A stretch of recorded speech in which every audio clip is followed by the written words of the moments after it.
ની एक पंक्ति है, लगेगी आग तो आएंगे कई घर जद में, यहाँ सिर्फ हमारा मकान थोड़ी है।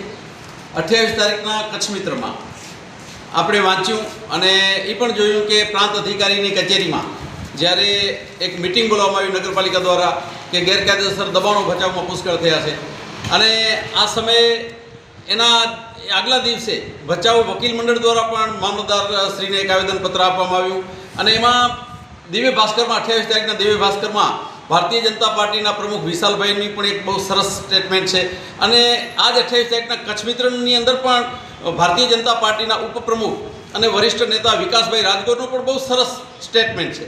કોંગ્રેસ પાર્ટી લાંબા સમયથી રજૂઆત કરતી આવે છે કે ભચાઉની અંદર દબાણો છે, ભચાઉની અંદર ગેરકાયદેસર પ્રવૃત્તિઓ થઈ રહી છે, કાયદો વ્યવસ્થા ખાડે ગયા છે અને બાઇકર્સનો પણ ત્રાસ છે અને ગુંડાગીરી પણ થાય છે। આવું કોંગ્રેસ વર્ષોથી કહેતી આવે છે।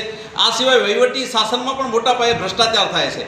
આ બાબતે કોંગ્રેસ વર્ષોથી રજૂઆત કરતી હોય। વિશાલભાઈએ દિવ્ય ભાસ્કરમાં લખેલું છે કે લાંબા સમય સુધી લોકો પરેશાન થાય છે, ઈ ધારામાં કામ થતા નથી। તો આ બાબતે વિશાલભાઈનું અંતરથી આભાર માનું છું કે અમારી વાતમાં સહમત થયા છે અને જે કોંગ્રેસની રજૂઆત છે આખા ગુજરાતમાં ભ્રષ્ટાચાર અને વહીવટીતંત્ર ખાડે ગયું છે એ બાબતે વિશાલભાઈને ધન્યવાદ કે એમને રજૂઆત કરી। આ સિવાય વિકાસભાઈએ કચ્છ મિત્રના 28 તારીખના કચ્છ મિત્રની અંદર પણ લખેલું છે કે ભચાઉમાં ગુંડાગીરી છે, તો એમનો પણ આભાર કે ખરેખર એમને ગુંડાગીરી દેખાય છે, પણ હવે આ ગુંડાઓ કોણ છે અને ગુંડાઓ કેટલા સમયથી ગુંડાગીરી કરી રહ્યા છે આ બાબતે વિકાસભાઈ એમના નામ આપે અને આ ગુંડાઓને તાત્કાલિક અસરથી જે નાના માણસોની તકલીફ પડી રહી છે, ઝીણા માણસોને જે સમસ્યાઓ છે આવા નગરમાં કે આ તાલુકામાં કે ગુજરાતમાં કચ્છમાં, તો આ બાબતે ભારતીય જનતા પાર્ટીના બંને મિત્રોનો હું ખૂબ ખૂબ દિલથી આભાર માનું છું કે એમણે જાહેરમાં આવીને બોલ્યા છે।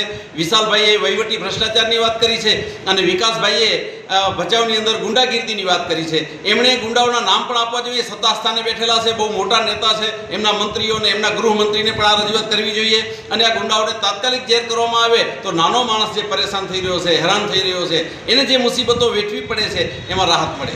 ધન્યવાદ।